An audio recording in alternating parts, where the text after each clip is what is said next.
अस्सलाम वालेकुम my YouTube family. आज हम बनाने जा रहे हैं आम का अचार। तो ये बड़ा ही झटपट सा तैयार होने वाला अचार है। मेरे चैनल पे पहले भी एक अचार की रेसिपी मौजूद है, वो भी मैं डिस्क्रिप्शन में उसका लिंक दे दूँगी, आप वो भी देख लीजिएगा। तो अचार तो कई किस्म का डलता है, तो ये दूसरी तरह का अचार है, बड़ी ही जल्दी से तैयार हो जाता है और उसी टाइम खाया जाता है। यहाँ पर हमने ले लिए हैं 1 किलो कच्चे आम। अब हमने इनको चॉप कर लिया है और यहाँ पे मैंने ले लिया है सरसों का तेल और इसमें हमने डाले हैं मेथरे।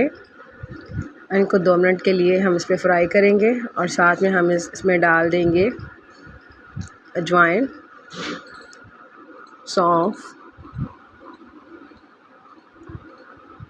और इनको ज़्यादा हमने फ्राई नहीं करना है। साथ में हमने डाल देना है चिली फ्लेक्स, दादर मिर्च से कहते हैं। साथ में हमने होश धनिया पाउडर का 1 चम्मच डाल देना है और साथ में थोड़ा सा नमक डालते हुए, नमक आप अपने टेस्ट के मुताबिक डालिएगा। तो साथ में हमने ये जो आम कटे थे ये डाल देंगे और इनको हम मिक्स करेंगे और इसमें साथ ही हम 1 चम्मच के करीब कलवंजी डाल देंगे।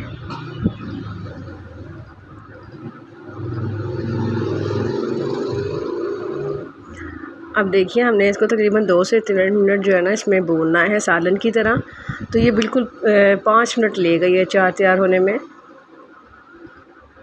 तो यहाँ पे देखिए जी हमारा जो आम का अचार है वो बनकर बिल्कुल रेडी है। ये आप 6 माह तक खा सकते हैं, 1 साल तक खा सकते हैं और अगर आप ये बनाएंगे तो आप कहेंगे कि हम रोज़ ही बनाएं। और ये बड़ा ही झटपट सा तैयार होने वाला है। तो अगर आपको मेरी ये रेसिपी अच्छी लगे तो प्लीज़ वीडियो को लाइक, चैनल को सब्सक्राइब और कमेंट्स बॉक्स में बताइएगा कि आपको मेरी वीडियो कैसी लगी। इंशाल्लाह मिलेंगे एक नई वीडियो के साथ, तब तक के लिए अल्लाह हाफ़िज़।